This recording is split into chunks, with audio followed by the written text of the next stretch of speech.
The word mafia conjures images of shadowy figures, violent loyalty, and a sprawling criminal empire. From Hollywood films to true crime documentaries, its legend is ingrained in American consciousness. But what if the sensational stories obscure a more complex, tragic truth? The American Mafia wasn't simply imported, ready-made from Sicily.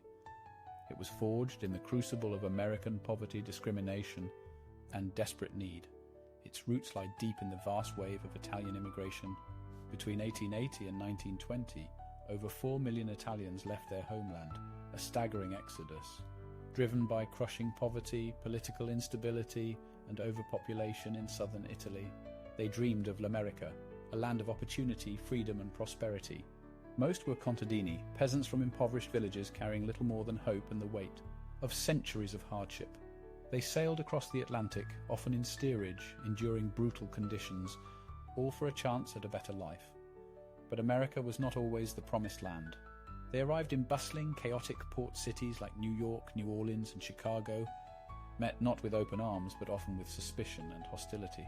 They were Dagos, Wops, and Guineas, subjected to virulent nativism, seen as unhygienic, uneducated, and inherently criminal. Language barriers isolated them further, forcing them into ethnic enclaves, crowded, unsanitary tenements in Little Italies. Language barriers isolated them further, forcing them into ethnic enclaves, crowded, unsanitary tenements in Little Italies. Work was grueling and dangerous, often in mines, factories, or construction for meager wages. Exploitation by unscrupulous padrones, labor bosses who often preyed on their countrymen, was rampant. The established legal system offered little recourse. Police forces and courts were often indifferent, corrupt, or simply unable to understand the plight of these new arrivals, creating a dangerous vacuum of protection. Immigrants were frequently victims of crime, yet afraid to turn to authorities who often mistreated them. In this environment of fear and neglect, old-world traditions of self-reliance and community loyalty took on new, darker forms.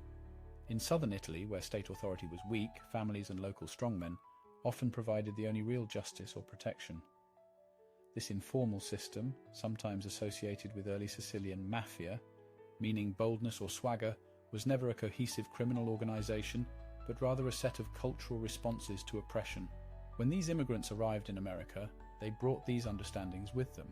Without formal protection, some sought it informally. Small groups, initially offering genuine assistance, soon morphed. They began to protect businesses from vandalism or theft for a fee. What started as voluntary evolved into mandatory donations. Those who refused found their businesses damaged, their goods stolen or worse. This was the birth of the protection racket, a core element of organized crime. The most infamous manifestation of this early extortion was the Black Hand, la mano nera. It wasn't a single, unified organization, but rather a tactic, a terrifying signature. Anonymous letters adorned with a crude drawing of a black hand demanded money.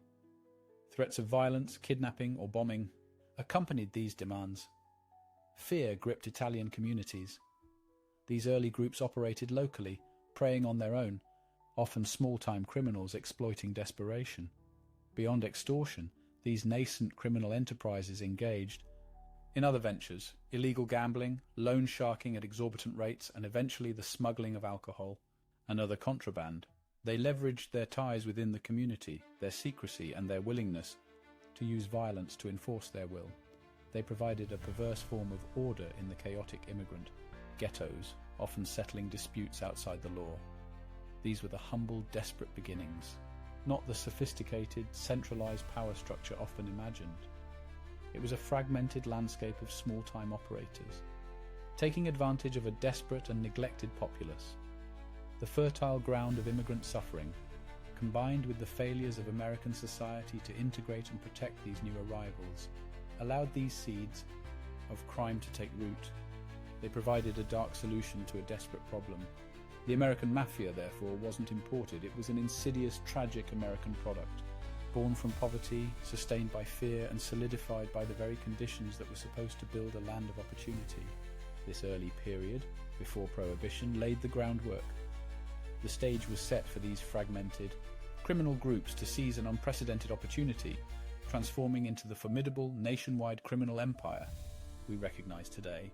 But the snowball was already rolling down the hill and gathering pace. Previously, we explored the harsh realities faced by Italian immigrants and the emergence of the Black Hand, a primitive form of extortion. But this was merely a precursor. The true transformation of Italian-American crime into a sprawling, powerful empire began with a single seismic event: Prohibition. The year was 1920, and America, in a grand experiment, outlawed alcohol. What politicians intended as a moral uplift, criminals saw as an unprecedented opportunity. Suddenly, a vast and thirsty nation became a black market waiting to be exploited. This wasn't small-time extortion. This was industrial-scale illicit commerce. Bootlegging operations became incredibly lucrative, generating fortunes previously unimaginable for criminal groups. Italian gangs already entrenched in urban centres quickly seized this chance. They began producing, importing and distributing alcohol on a massive scale, building vast networks from breweries to speakeasies. This explosion of wealth and power, however, brought intense rivalries. The old ways of doing business, isolated gangs and regional bosses, often known as Mustache Petes, proved inefficient and prone to bloody turf wars. A new generation of ruthless yet pragmatic leaders emerged. Figures like Salvatore Maranzano and Giuseppe Masseria, old-school bosses, initially dominated New York's underworld. But their traditional, often brutal methods clashed with the ambitions of younger, more forward-thinking mobsters, often American-born or raised, who saw the need for a national interconnected enterprise. This clash culminated in the infamous Castellamarese War, a brutal gangland conflict from 1930 to 1931. It pitted Masseria's faction against Maranzano's, plunging New York's underworld into chaos. Bodies piled up, and the future of organized crime hung in the balance. However, a brilliant and cunning mind was at work behind the scenes. Charles Lucky Luciano, an ambitious young capo under Masseria, recognized that the endless bloodshed was bad for business. He secretly aligned with Maranzano, plotting an end to the conflict and, crucially, to the old guard. In April 1931, Masseria was assassinated in a Brooklyn restaurant, a hit orchestrated by Luciano. With Masseria gone, Maranzano declared himself boss of all bosses, or capo di tutti capi. But Luciano had a different vision, one of a cooperative national syndicate, not a monarchy. Just 5 months later, Maranzano was brutally murdered in his office, his death also orchestrated by Luciano. This marked the definitive end of the Mustache Pete era. The Young Turks, Luciano, Vito Genovese, Frank Costello, Meyer Lansky and Bugsy Siegel now held the reins. Luciano's genius wasn't just in violence, but in organization. He understood that stability brought prosperity. He abolished the boss of all bosses title, and in its place established the Commission. This council, composed of the heads of the most powerful crime families, would arbitrate disputes and govern the national syndicate. The Commission effectively became the Mafia's supreme court and legislative body. It brought unprecedented peace and structure to the American underworld, allowing the various crime families to flourish and diversify their operations without constant internecine warfare. New York's 5 families, Bonanno, Colombo, Gambino, Genovese and Lucchese, became the blueprint. Each family operated autonomously but adhered to the Commission's rulings. This model was replicated across the country, creating a decentralized yet coordinated criminal network. The Mafia's empire soon extended far beyond bootlegging. Labor racketeering, particularly in unions, became a massive source of income, controlling industries from construction to garment manufacturing. They infiltrated longshoremen's unions, controlling vital port access. Gambling operations from illegal casinos to numbers rackets exploded. Loan sharking preyed on the desperate, and narcotics trafficking, though initially frowned upon by some old-timers, became an increasingly profitable venture, particularly after Prohibition ended. Legitimate businesses were also infiltrated or used as fronts. Restaurants, trucking companies, construction firms. The lines between legal and illegal blurred, allowing vast sums of illicit money to be laundered and invested, further entrenching the Mafia in American society. Key figures like Al Capone in Chicago built their own formidable empires. Capone, a brutal but shrewd operator, dominated the city through violence and corruption, becoming a national symbol of Prohibition-era gangsterism. His rise mirrored the broader trend of mob expansion. Meyer Lansky, the financial wizard, worked closely with Luciano, designing complex financial structures and setting up gambling empires in Cuba and later Las Vegas. Bugsy Siegel, the ruthless enforcer, brought the Mafia's violent muscle to new territories, notably expanding into the West Coast. At the heart of this empire was Omerta, the Code of Silence. This unwritten law mandated absolute secrecy and loyalty, punishing betrayal with death. It was the cement that held the structure together, making it incredibly difficult for law enforcement to penetrate. Despite their power, the Mafia was not invincible. Law enforcement, though often outmaneuvered or corrupted, slowly began to gain ground. High-profile arrests, investigations like the Kefauver hearings in the 1950s, and crucial testimonies chipped away at their dominance. Perhaps the most significant blow came from within. Joe Valachi, a low-level soldier from the Genovese family, became the first made man to publicly testify against the Mafia in 1963. His revelations tore down the wall of Omerta, providing unprecedented insight into the organization's inner workings. Valachi's testimony, combined with the RICO Act of 1970 and other aggressive prosecution strategies, put immense pressure on the crime families. The once impenetrable empire began to crumble, its power waning in the face of relentless federal assault. The story of the Italian-American Mafia is a complex and dark chapter in American history. Born from the struggles of immigrants, fueled by an opportunistic environment and shaped by ruthless ambition, it rose to become a formidable force. While its power has significantly diminished, the legacy of the Mafia endures in popular culture, from Hollywood blockbusters to countless books. It serves as a stark reminder of the allure and dangers of unchecked power, and the blurred lines between legitimate enterprise and criminal empire.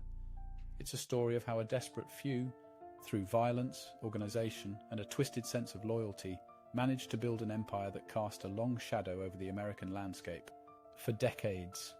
And it's a testament to the fact that even the most powerful criminal organizations can eventually be brought down. The unequivocal turning point was Prohibition. Enacted in 1920, it banned the manufacture, sale, and transport of alcohol nationwide. This federal decree inadvertently handed a lucrative goldmine to organized crime. A vast black market for liquor emerged overnight. Italian gangs already familiar with illicit trade were perfectly positioned to capitalize. They quickly moved into bootlegging and smuggling. They established elaborate networks, importing from Canada, setting up illegal distilleries, and distributing through hidden speakeasies. This era saw disparate factions consolidate. Figures like Salvatore Maranzano and Joe Masseria vied for control in New York. The brutal Castellamarese War of 1930 to 1931 eliminated older traditional mustache Pete bosses, paving new ways. This cleared the path for a new generation, Lucky Luciano, Meyer Lansky, and Bugsy Siegel. They envisioned a modern, interconnected syndicate. Luciano particularly orchestrated the Commission, a governing body for mafia families across the nation, bringing order. With Prohibition's end in 1933, the Mafia didn't vanish. Instead, they diversified their illicit portfolios, proving remarkable adaptability. Gambling was a natural transition from underground casinos to fixed horse races and numbers rackets. It yielded enormous, steady income. Loan sharking preyed on the desperate, offering exorbitant interest rates. Failure to pay often led to brutal, swift consequences. Labor racketeering saw mobsters infiltrate unions, extorting businesses, controlling vital industries like trucking and sanitation. This gave them immense power over legitimate commerce, allowing them to skim profits and control operations from within. Narcotics, prostitution, and extortion schemes further expanded their empire, creating a formidable, multifaceted criminal enterprise. The Mafia operated with a strict hierarchical structure. At the top, the Don or boss, followed by the underboss, consigliere, and capos. Below them were the soldiers carrying out orders. This disciplined organization was crucial for their longevity and broad reach. Central to their power was Omerta, the Code of Silence. It strictly forbade cooperation with authorities, protecting the organization. Breaking Omerta meant severe retribution, often death, ensuring loyalty through fear and a twisted, dangerous sense of honor. This deep-seated fear and loyalty, combined with a willingness to use extreme violence, allowed them to operate with impunity for decades. Beyond direct illicit activities, the Mafia systematically laundered their vast profits into seemingly legitimate businesses. Restaurants, construction companies, waste management, and even seemingly benign enterprises became crucial fronts. This allowed them to diversify income, provide cover for illegal operations, and gain a dangerous veneer of respectability. They leveraged these businesses for further racketeering, using legitimate channels to move illicit goods or influence markets. A significant factor in their success was widespread political corruption. From local police to high-ranking officials, many were on the payroll. This allowed them to operate with minimal interference, securing protection for their rackets and escaping prosecution routinely. Judges, politicians, and law enforcement were either intimidated or bribed, creating an impenetrable shield against justice. Their influence extended to union elections, business contracts, and political appointments, deeply embedding them in society. By the mid-20th century, the Mafia had reached its zenith. They controlled vast criminal underworlds and significant legitimate sectors. Figures like Al Capone in Chicago became infamous, embodying the ruthlessness and ostentatious wealth of the mob. Public perception was complex, a mix of fear and strange fascination, even a romanticized view of their power. They were seen as untouchable, a dark shadow over the American dream, yet often intertwined within its very fabric. However, their power was not unchallenged. Federal law enforcement, particularly the FBI under J. Edgar Hoover, ramped up efforts. High-profile busts, like the Appalachian Meeting in 1957, exposed the national scope of their organization to the public eye. Internal strife, betrayals, and the rise of informants chipped away at the code of silence and organizational integrity. The RICO Act of 1970 provided prosecutors with powerful new tools to dismantle criminal enterprises targeting financial structures. Changing demographics, new immigrant groups, and the rise of diverse criminal organizations diluted their exclusive dominance. While their power has significantly waned, the enduring legacy of the Italian-American Mafia persists in American culture.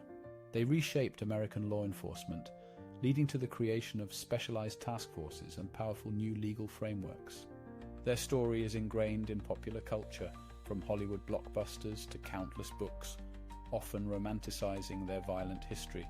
It serves as a stark reminder of the complex interplay between immigration, socio-economic conditions, and organized crime's emergence. From the desperate streets of immigrant enclaves to hidden corridors of power, the Mafia's rise marked a dark chapter. It was fueled by illicit opportunity, boundless greed, and a brutal efficiency that exploited the very systems it sought to undermine. Understanding this history is crucial not just for appreciating the past, but for recognizing patterns in organized crime today.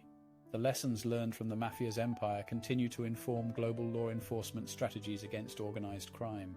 It's a powerful testament to how extreme circumstances can forge dangerous, influential entities from society's fringes. The story of the Italian-American Mafia is a complex tapestry woven with threads of crime, community, and relentless power.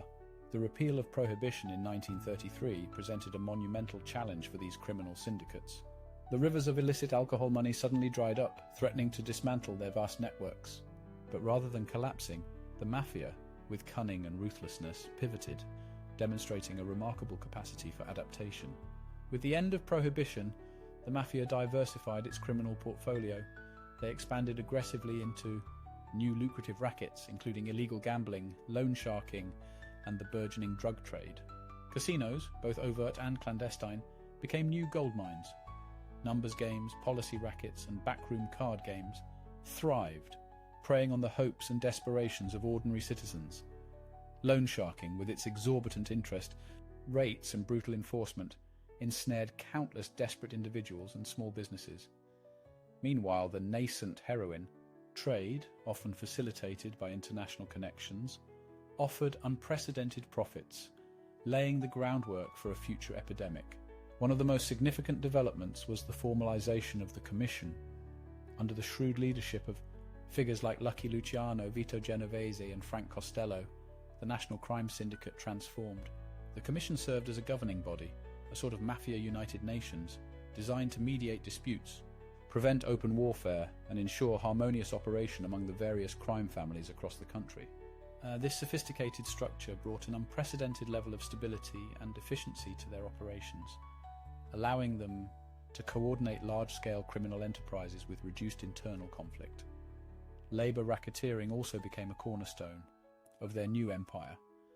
By infiltrating unions, particularly in industries like construction, trucking, and garment manufacturing, the Mafia gained immense power and wealth. They extorted businesses, manipulated elections, controlled union funds, and even dictated who got jobs. This infiltration provided a veneer of legitimacy, allowing them to operate within the mainstream economy while siphoning off vast sums through coercion and intimidation. They leveraged strikes, threatened violence, and controlled supply chains, demonstrating their pervasive influence. However, this growing power did not go unnoticed. The 1950s saw a significant shift in law enforcement's approach. Federal agencies, no longer solely focused on prohibition enforcement, began to turn their attention to organized crime. High-profile investigations and public hearings, such as the Kefauver Committee hearings, brought the shadowy world of the Mafia into the national spotlight. These televised hearings, exposing the faces and activities of prominent mobsters, shocked the American public and fueled a public outcry for action against the syndicate. The pressure mounted. Law enforcement began to chip away at the Mafia's power base through targeted arrests, grand jury investigations, and the development of new legal tools. Infamous mobsters like Al Capone had already fallen, often on tax evasion charges, signalling a new era of legal vulnerability. The Cosa Nostra, as it became known, faced internal strife as well. The very structure designed for stability could also lead to deadly power struggles as ambitious capos vied for control, often resulting in bloody internecine wars that further exposed their operations. Despite these challenges, the Mafia proved remarkably resilient. They adapted, went deeper underground, and continued to find new ways to exploit vulnerabilities in society. They became adept at using legitimate businesses as fronts for their illicit activities, laundering money and projecting an image of respectability. Restaurants, trucking companies, sanitation services, and construction firms often served as covers for their true criminal enterprises, making it harder for authorities to trace their illicit income. The narrative of the American Mafia is complex, interwoven with themes of immigration, economic hardship, and the dark side of the American dream. While their power waned significantly in the latter half of the 20th century due to relentless law enforcement efforts, internal conflicts, and changing societal dynamics, their legacy continues to fascinate and caution us. The empire built on blood and illicit profits eventually began to crumble, but its echoes resonate through American history. Today, while traditional organized crime families may not wield the same overt power they once did, the fight against various forms of organized crime continues. The story of the American Mafia serves as a potent reminder of the dangers of unchecked criminal enterprise and the enduring vigilance required to combat it. It is a testament to both their ingenuity in establishing such a vast network and the eventual triumph of justice, though often slow and arduous. Thank you for joining us for this deep dive into the history of America's Mafia empire. Be sure to subscribe for more historical insights. Welcome back to How Italian Immigrants Built America's Mafia Empire. In this fifth installment, we dive deep into the main content, the very mechanics and strategies that transform disparate criminal elements into a formidable nationwide network. The early 20th century was a tumultuous time for Italian immigrants in America, facing pervasive discrimination, language barriers, and economic hardship. Many found traditional paths to upward mobility blocked. In the shadows of teeming tenements and bustling ports, small-time gangs offered a twisted sense of belonging and a means of survival. But it was a single federal act, a well-intentioned social experiment that would inadvertently ignite the fuse of an unprecedented criminal enterprise. That act was prohibition, enacted in 1920. Overnight, alcohol became illegal. This wasn't just a nuisance. It created a massive black market ripe for exploitation. Unlike previous criminal ventures that were localized and often fragmented, bootlegging required sophisticated organization, supply chains, distribution networks, and protection from rival gangs and law enforcement. The demand was insatiable, and the profits astronomical. Italian-American gangs, already familiar with illicit activities, quickly seized the opportunity. Figures like Al Capone in Chicago, and later Lucky Luciano in New York, saw beyond mere street brawls. They envisioned a structured, almost corporate criminal enterprise. Capone, though not solely Italian, famously leveraged violence to dominate Chicago's liquor trade. Luciano, however, would become the architect of something far grander, the American Mafia as we know it. Before Luciano, Italian-American organized crime was plagued by internal bloody wars, the Castellammarese War being the most brutal. This conflict, ostensibly between two Old World Sicilian factions, nearly decimated the burgeoning criminal landscape. Luciano, a pragmatic young gangster, realized this internecine warfare was bad for business. He orchestrated a series of assassinations, culminating in the murders of the old Mustache Petes, the old-school traditional mafia bosses. This bloody purge paved the way for a new era. Luciano and his allies, including Meyer Lansky and Bugsy Siegel, non-Italian but crucial partners, envisioned a national crime syndicate or commission. This wasn't about ethnic purity, it was about profit and power. The commission, established in the early 1930s, comprised the heads of the most powerful Italian-American crime families across the nation. It acted as a governing body, mediating disputes, sanctioning new ventures, and ensuring a degree of peace and order that maximized illicit profits.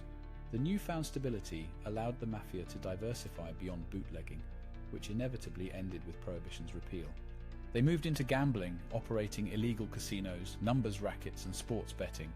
Loan sharking became a brutal, yet highly profitable enterprise, preying on those desperate for quick cash. And perhaps most insidiously, they infiltrated legitimate industries through labor racketeering, controlling unions, extorting businesses, and stifling competition. Waterfronts, construction, garment districts, no industry was truly safe from their reach.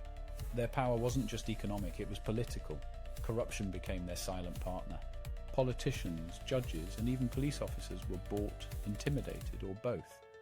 This allowed them to operate with a shocking degree of impunity, turning a blind eye to their operations or actively aiding them in exchange for favors or cash. The Code of Omerta, the vow of silence and loyalty, ensured that outsiders rarely penetrated their ranks, and betrayal was met with swift, lethal retribution. The Mafia empire, built on a foundation of immigrant struggle, and perfected through pragmatic violence and sophisticated organization, reached its zenith in the mid-20th century. Its influence permeated everything from the nightlife of Las Vegas and Havana to the everyday lives of working-class Americans. They were a shadow government, operating outside the law, yet inextricably linked to the fabric of American society. However, even empires crumble. Increased federal scrutiny, particularly from the FBI under J. Edgar Hoover, who initially denied their existence, began to chip away at their power. High-profile informants, televised Kefauver and Valachi hearings in the 1950s and 60s, and later the RICO Act, slowly exposed and dismantled their secretive operations. Internal conflicts, changing demographics, and the eventual erosion of the old ways also contributed to their decline. The legacy of the Italian-American Mafia is complex and often romanticized, but it remains a stark chapter in American history. It teaches us about the potent combination of social inequality, unchecked demand for illicit goods, and the allure of power that can give rise to formidable criminal organizations. While the overt empire may have waned, its story continues to serve as a cautionary tale of ambition, loyalty, and betrayal forever etched into the American narrative. We've journeyed through the intricate rise of America's Mafia empire, intertwined with the Italian immigrant experience. From poverty and discrimination to illicit prohibition opportunities, we saw how a criminal enterprise took root. It grew into a formidable, shadowy power, influencing cities, politics, even popular culture. No empire, especially one built on fear and illicit gains, lasts forever without significant challenge. Today we conclude our journey examining this once dominant force's decline and its lasting legacy. What factors led to its unravelling? How did its existence shape an entire ethnic group's perception? The mid-20th century marked a turning point. Law enforcement, initially slow, finally adapted. Crucial legislation, the Racketeer-Influenced and Corrupt Organizations Act, RICO, became a potent weapon. Enacted 1970, RICO allowed prosecutors to target entire criminal enterprises, not just individual acts. It permitted prosecuting kingpins for crimes by subordinates, fundamentally changing the game. Suddenly, Omerta was tested as members faced devastating sentences or chose to cooperate. High-profile defections and informant testimonies cracked open the Mafia's secretive world. Beyond external pressures, internal fractures weakened the families. Greed, betrayal, and power struggles. Strict hierarchy and traditional values eroded, replaced by a more ruthless, unpredictable generation. Economic landscape shifted. post-prohibition traditional rackets like bootlegging lost profitability. Diversifying into drugs, gambling, and white-collar crime, these new ventures carried higher risks. Tight-knit immigrant communities that inadvertently shielded the mafia also began to disperse. Assimilation meant fewer isolated enclaves where the mafia could operate unchecked. Perhaps the most tragic legacy was the pervasive stereotype the mafia cast upon Italian Americans. For decades, movies and media often equated Italian heritage with organized crime, fostering prejudice. This was a profound injustice to millions of law-abiding Italian immigrants and their descendants. They built communities, contributing immensely to every facet of American life, from arts to politics. Organizations like the Italian American Civil Rights League fought tirelessly to dismantle harmful portrayals. They highlighted that the vast majority of Italian Americans are hardworking, patriotic citizens. So, where does the mafia stand today? Not entirely gone, but its influence is a shadow. Traditional families are diminished, fragmented, operating with far less public visibility. They've moved from overt street crime to sophisticated, less detectable illicit activities. Cybercrime, financial fraud, and international drug trafficking are areas where remnants still operate. The monolithic, all-powerful empire of popular legend is a relic dismantled by persistent efforts. The American Mafia's story, a stark reminder how desperation and opportunity can birth criminal entities. Yet it's also a testament to law enforcement's resilience and justice's ultimate triumph. Crucially, it must be distinguished from the broader narrative of Italian immigration. Millions of Italians came to America seeking better lives, contributing vibrant culture and strong work ethic. Their true legacy lies in America's fabric. Families they raised, dreams they pursued. They built cities, industries, institutions, enriching the nation in countless positive ways. The Mafia narrative, while dramatic, should never overshadow Italian Americans' immense positive contributions. It serves as a historical case study, a cautionary tale about organized crime's perils, and a powerful example of how a nation, through collective will and legal innovation, can confront challenges. The battle against organized crime continues, evolving as enterprises adapt to new technologies, global networks. But the blueprint for dismantling them, honed fighting the mafia, remains relevant. Vigilance, cooperation, and deep understanding of criminal structures are essential for protecting communities. As we wrap up, remember that history is complex, often containing both shadows and immense light.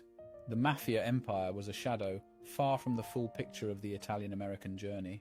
The vast majority of Italian immigrants came seeking liberty, opportunity, and a place to call home. They built lives, fostered traditions, integrating heritage into America's rich tapestry. Let their enduring legacy be defined by positive impact, resilience, and indelible mark on this nation.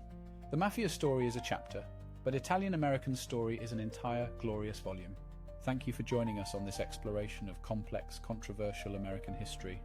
We hope this video provided valuable insights and encouraged a more nuanced understanding of the mob in America. Until next time, keep exploring the rich untold stories shaping our world.